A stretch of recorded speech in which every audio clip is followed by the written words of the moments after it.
तृतीय test match पूर्व England दल को लगिला बड़ झटका। नमस्कार दर्शक बंधु, भारत और इंग्लैंड मध्य 5 मैच विशिष्ट टेस्ट श्रृंखला खेला जाउची। एही श्रृंखलार 2टी टेस्ट मैच खेला जाई सरीची। ए पर्यंत खेला दुईटी मैच रु दुई दल गोटे लेखा मैच जितवा सह श्रृंखलार 1-1 बराबर रही। एही श्रृंखलार परवर्ती मैच आसंता 15 तारिख दिन राजकोट रे खेला जिवो। एही तृतीय मैच पूर्व भारतीय दल आसंता 3टी मैच पई दल मध्य घोषणा कर सारी। किंतु एही तृतीय टेस्ट मैच पूर्व इंग्लैंड दल को बहुत बड़ झटका लगी। दलर अभिज्ञ स्पिनर जैक लीच आघात समस्या कारण संपूर्ण श्रृंखल बाद पड़ती। एमितिरे 1-1 बराबर कर रखिथिबा इंग्लैंड दल को एबे बाकी थिबा 3टी टेस्ट मैच रे युवा बोलर मानक ऊपर भरोसा करने को पड़िबो। तेबे जैक लीच को आहत समस्यार संपूर्ण खबर जानिबा ए भिडियो रे। किंतु यह पूर्व जदि आपण भारतीय दल को भल पाउचंती ताहले दयाकरी वीडियो को लाइक कर दियंतु एवं भारत कोन तृतीय टेस्ट मैच रे इंग्लैंड को परास्त करि परिबो दयाकरी निजर मतामत कमेंट करि जणांतु। दर्शक बंधु, इंग्लैंड एवं वेल्स क्रिकेट बोर्ड रविवार दिन यह विषय में आधिकारिक घोषणा करी कहिथिले कि स्पिनर जैक लीच आंठुरे आघात लागिबा कारणरू भारत और इंग्लैंड मध्य चलीथिबा टेस्ट श्रृंखलार आयु आगकू इंग्लैंड दल सहित रही पारिबे नाही।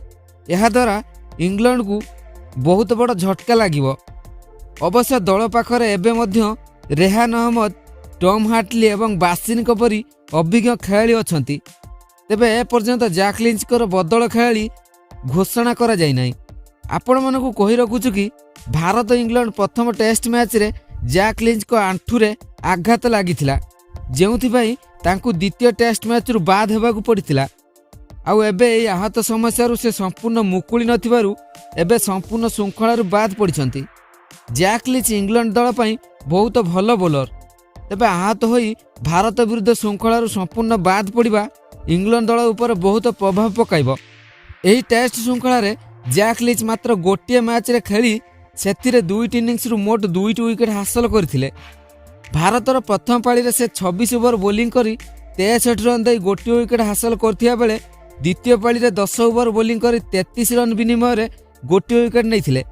एथि सहित से प्रथम पाली रे 26 ओवर रु मध्य 6 ओवर मेडन पकाइथिले एवं द्वितीय पाली रे 10 ओवर रु गोटे ओवर मेडन पकाइथिले। बैटिंग रे किंतु जैक लीच एही प्रथम टेस्ट मैच रे कोनोसी अवदान देई पारि नथिले। जैक लीच को आहत हेबा एवं एही कारणरू से एही श्रृंखलार बाद हेबा कथा को नहीं पूर्वतन इंग्लैंड दलर अधिनायक माइकल वॉन बहुत दुख प्रकाश करथिले। से कहिथिले जैक लीच इंग्लैंड दलर जड़े प्रमुख बोलर। इंग्लैंड टेस्ट क्रिकेट रे स्पिन रो मुख्य दायित्व जैक लीच को कांधरे थाए।